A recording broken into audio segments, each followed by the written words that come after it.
I had flown 12 exhausting hours from overseas, clutching my carry-on like a lifeline, driven by the thought of seeing my mom after 2 long years apart.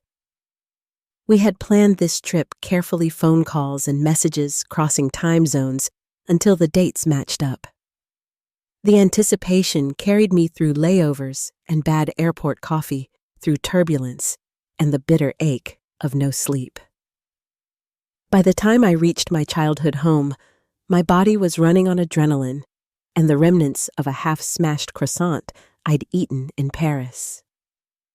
The brass numbers on the door gleamed faintly under the porch light, exactly as I remembered them.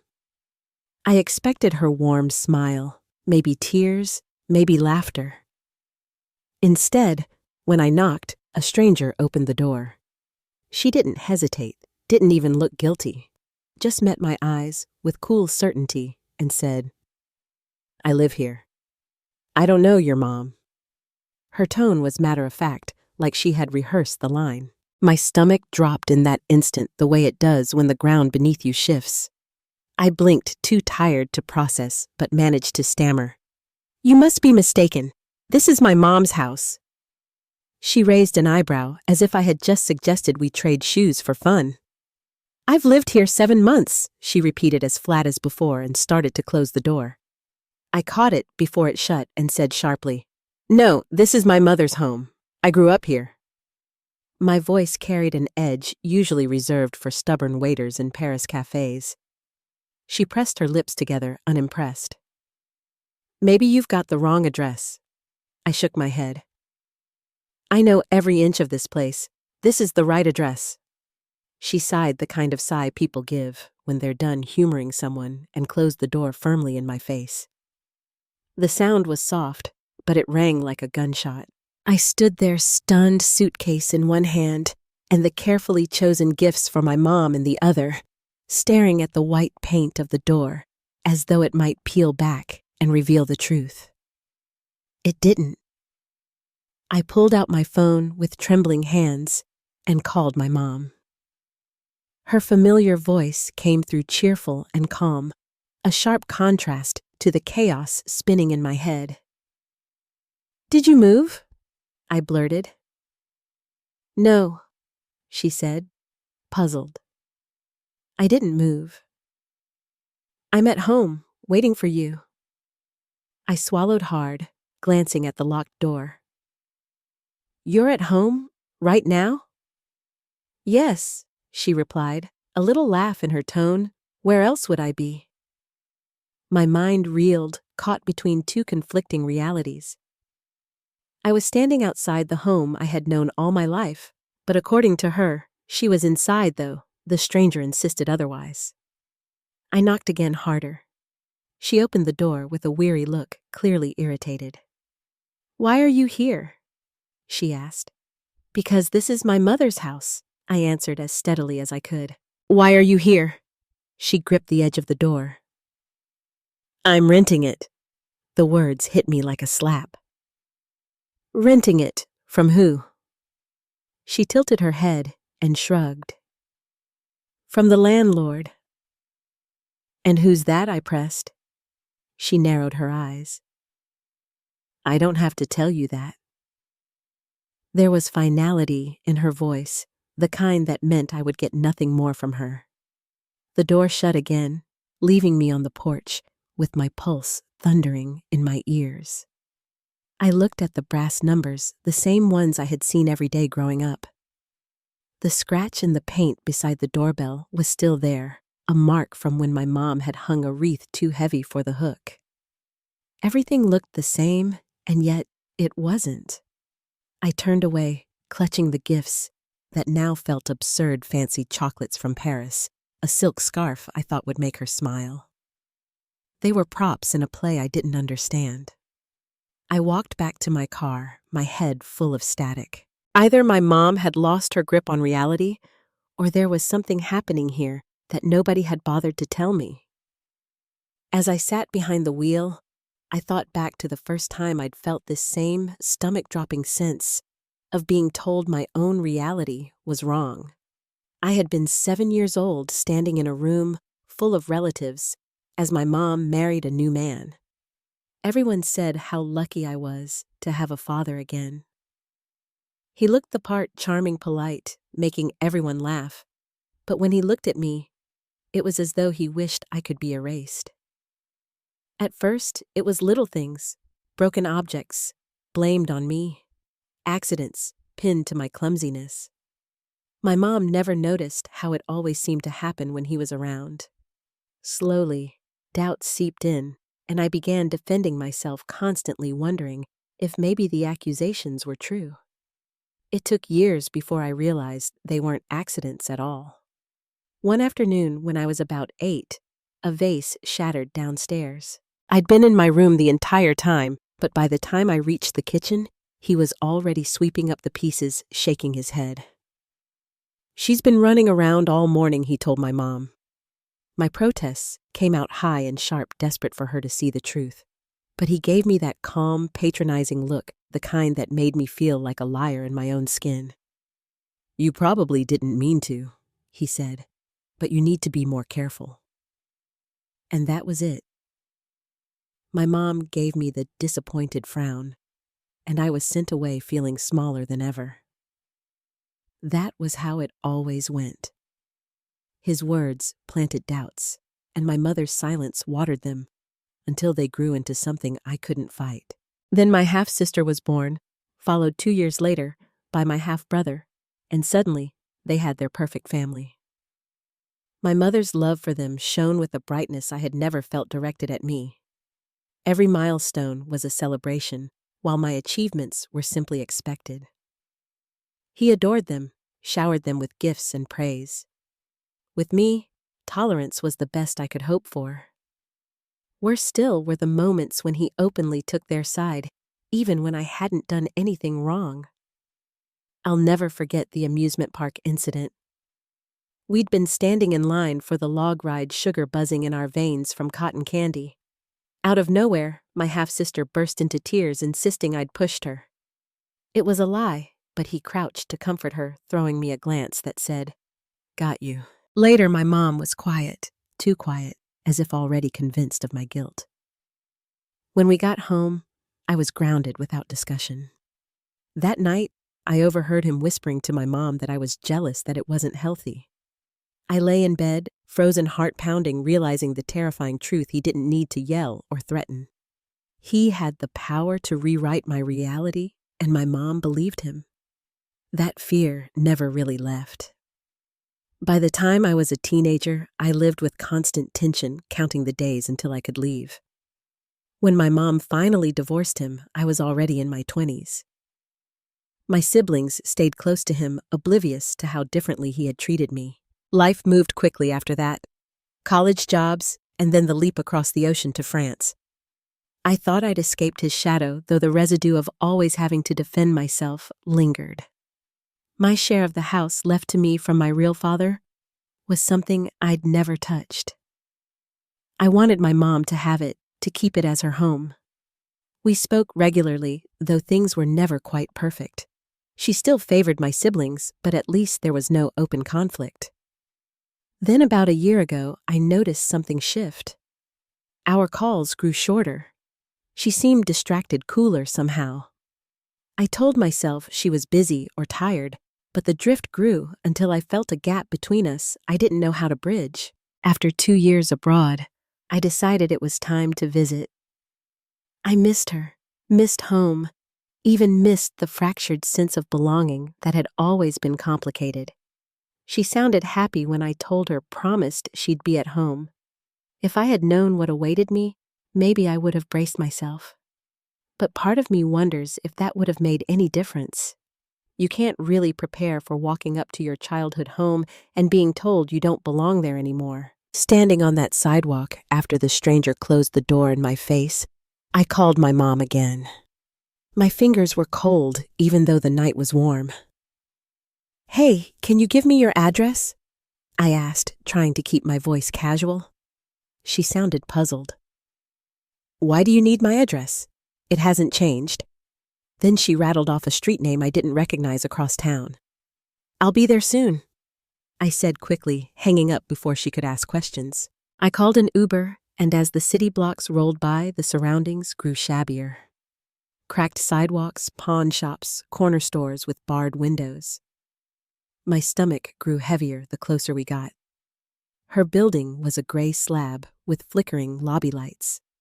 I climbed the stairs, the smell of fried food and something stale clinging to the air. When she opened the door, my practiced lines evaporated. She looked smaller standing in a cramped studio barely big enough for a bed table and two mismatched chairs. A hot plate served as the entire kitchen. "What is this place?" I asked before I could stop myself. She tilted her head, confused. "This is my apartment. Why are you asking? Why are you living here?" My words tumbled out, edged with disbelief. Her brow furrowed. "You told me to. You said your brother and sister would handle it. You said we needed to rent the house." The floor seemed to tilt under me. "No, I didn't. I never knew you'd moved." Her voice sharpened. "Of course you knew. You told me in your messages." She crossed to the table, picked up her phone, and handed it to me. WhatsApp was open, my photo and name at the top of the chat, but not my number. The messages were cold, distant, nothing like me. "It's better if they handle the rental. Don't worry about the details. It's already arranged." My stomach twisted as I scrolled. "This isn't me," I said firmly. She frowned, trying to reconcile what she saw. "What do you mean, that's your picture? It's not my account, and I never sent these." Her shoulders sagged as the truth sank in. "Your brother and sister set this up for me. I couldn't make it work, so they fixed it. They told me it was you. They said you wanted them to take care of everything." Her words broke something in me. They had stolen my voice, replaced me with a fake version who told her lies. And you believed them. The question slipped out sharper than intended. She gave me a pained look. "Why wouldn't I? They were here. They said you didn't want to discuss it.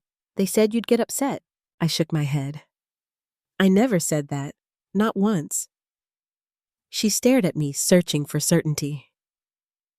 "So, you didn't ask them to rent the house?" "No," I said firmly. Her silence stretched in the tiny room, the phone still resting on the table like a piece of evidence. Finally, she sank into a chair, her mouth trembling. "All this time, I thought you—" She stopped, looking down at her hands. "I thought you didn't care anymore. That you didn't want me in the house." My chest tightened. "No, never." She exhaled slowly, the weight of months of deception pressing out of her. Just then, her phone buzzed again. Another WhatsApp message popped up from the fake account carrying my face. "Things here in France are really expensive. I hope you understand." We both stared at it, the three dots appearing and vanishing as though the imposter was hovering, waiting to send more. My skin prickled. "Don't answer," I said. She nodded, clutching the phone like it might burn her fingers. I thought I had uncovered everything, an impersonation, forged messages, her home stolen out from under her. But I was wrong.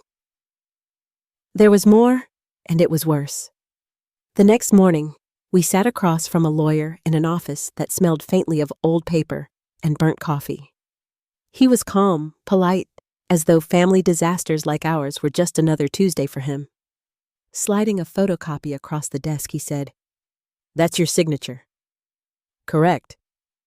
One glance was enough. The handwriting was a clumsy imitation of mine, looping letters that looked more like a ransom note. "No," I said firmly. He nodded, as if he had expected that answer. "Good, because this is the consent form authorizing tenants to rent the property. It's attached to the lease." I picked it up, the paper crinkling under my grip. "They didn't even try to get it right," I muttered. My mother sat silent, hands clasped so tightly in her lap. I wondered if she even felt her fingers. The lawyer cleared his throat. The account receiving the rent payments is in your sister's name.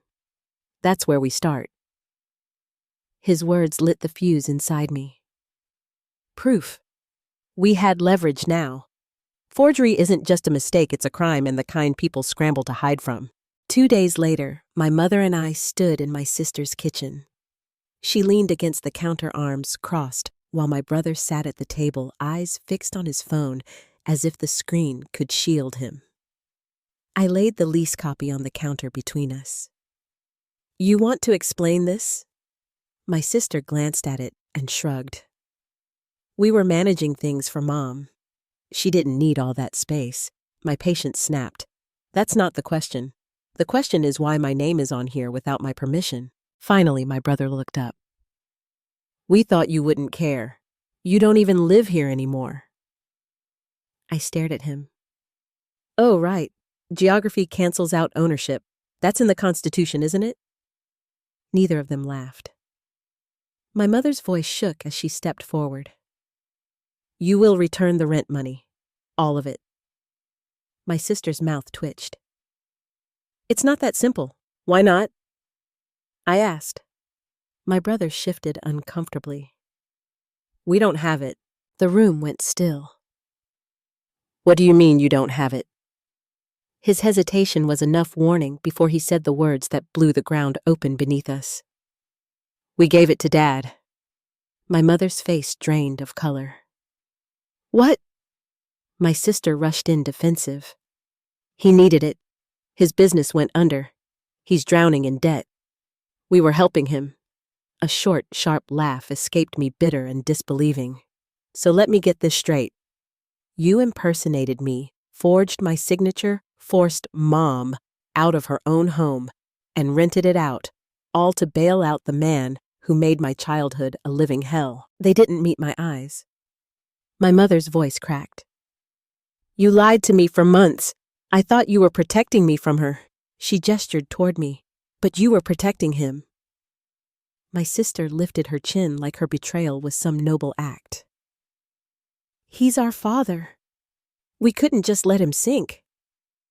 My hands curled into fists. You didn't just let him sink. You threw Mom overboard to build him a raft.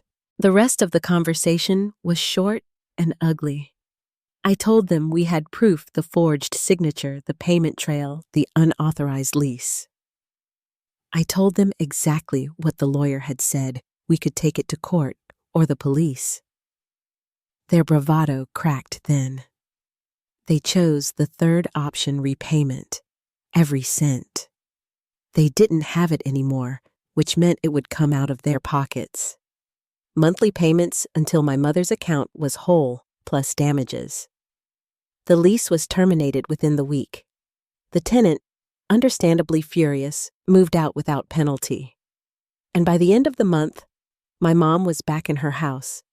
Her house, our house. She started calling her old friends again, inviting them over as though nothing had happened. But something had. I saw it in the way she looked at me now, without suspicion, without someone else's words clouding her vision. For the first time in years, she saw me for me. The days that followed were quiet, almost eerily so. My mother moved back into her home, though she walked its halls like a guest, at first touching the furniture, as if to make sure it was still real. She told me once over tea, I used to hear their voices in the walls, like the house belonged to them now. But it doesn't. It never did. Her hands shook as she lifted the cup, but her eyes were steady. My siblings kept their distance. Every so often, I'd get a stiff message from my sister about a repayment transfer, clinical like a receipt from a bank. No apologies, no explanations. My brother never contacted me at all. Fine. I didn't need their words. We had the truth, the law, and my mother's roof back over her head. That was enough, or so I thought. One evening, as the sun was dipping low, my mother's phone lit up with an unfamiliar number. She frowned. Should I answer? Before I could respond, she pressed it to her ear. Hello. Silence. Then a man's voice rasped through, rough but unmistakable. You've ruined everything. My mother froze. My stomach dropped. I leaned close, listening. It was him, my father. She whispered, "Why are you calling me?" He laughed bitter hollow. "You turned them against me. You took the last thing I had left." My fists clenched. "She didn't take anything," I snapped, grabbing the phone. "You stole from her, and you used them to do it." He chuckled again, the sound of a man with nothing left to lose. "You think you've won. You don't know what you've started." Then the line went dead. That night, my mother sat on the couch, staring at the darkened TV screen. "He'll never stop, will he?" she whispered. I wanted to say yes to promise her safety, but the truth was heavier. Maybe not, but this time we're not defenseless. We have proof.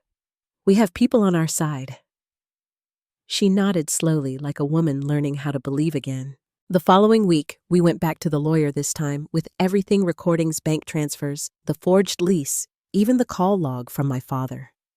"It's more than enough," the lawyer said, adjusting his glasses. "This isn't just fraud. It's harassment, extortion, possibly conspiracy. You can pursue criminal charges." My mother hesitated, torn between fear and the desire for peace. "If I go through with this," she murmured, "there's no going back. They'll never forgive me." I leaned forward. "Mom, forgive you for what? For defending your home, for refusing to be a victim.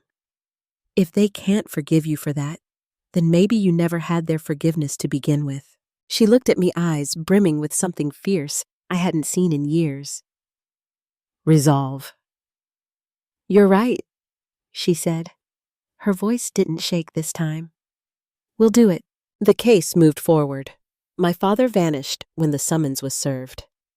My siblings tried to negotiate, suddenly eager to settle things privately. But it was too late. My mother had drawn a line in the sand, and for once, she didn't flinch when they crossed it. Through it all, I stayed by her side. Nights on the phone with lawyers, days shuffling through boxes of documents. And in the quiet moments, just the two of us, remembering who we were before betrayal warped everything. It was during one of those quiet evenings, when the cicadas buzzed outside and the air smelled of rain, that she turned to me and said, "You came all this way, and maybe it wasn't for the reasons we thought. Maybe it wasn't just to visit. Maybe it was to bring me back to myself." Her words sank deep, heavier than any verdict a court could hand down. She was right. This wasn't just about a stolen house or forged papers. It was about reclaiming her dignity, and maybe mine too. The trial didn't drag on as long as we feared. With every document laid bare, with every recording played aloud, the truth painted itself clearer than any of us could deny. My father's absence only sealed the story. His silence was louder than any testimony he could have given. When the final judgment was read, my mother's hands gripped mine so tightly I thought my fingers would bruise. But I didn't pull away. The house was hers again, legally, irrevocably hers. The court recognized the fraud, the coercion, the betrayal. For the first time in years, justice felt real. We walked out of that courthouse into the blinding sunlight. My mother paused on the steps, breathing in the air, as though it belonged to her again. I thought I'd lost everything, she said softly. But I never lost you. Tears welled in my eyes. All the hours on that plane, all the nights combing through evidence, all the pain, it was worth it. My siblings, they disappeared into the shadows of their choices. Maybe one day they'll understand what they sacrificed for greed. Maybe they won't. That part no longer belonged to us. My father, he became nothing more than a name in court papers and a voice that once haunted a phone call. That evening, we sat on the porch of her house, the real one, the one that had almost slipped from her grasp. The cicadas hummed again. She leaned against me lighter somehow. "You know," she said with a wry smile, "when you told me you were coming, I thought we'd just have tea and catch up. I didn't know you'd end up saving me." I shook my head. "No, Mom. You saved yourself. I just stood beside you." She smiled, and in that smile, I saw the woman she used to be, the woman she would be again. And as the sun dipped below the horizon, I realized something. Sometimes we travel thousands of miles, not for the reunion we expect, but for the fight we never knew we'd face. Sometimes family breaks us, and sometimes family saves us. And sometimes, if we're lucky, both happen at once. If this story moved, you don't forget to like, share, and subscribe, because somewhere out there, someone else might need to hear it too.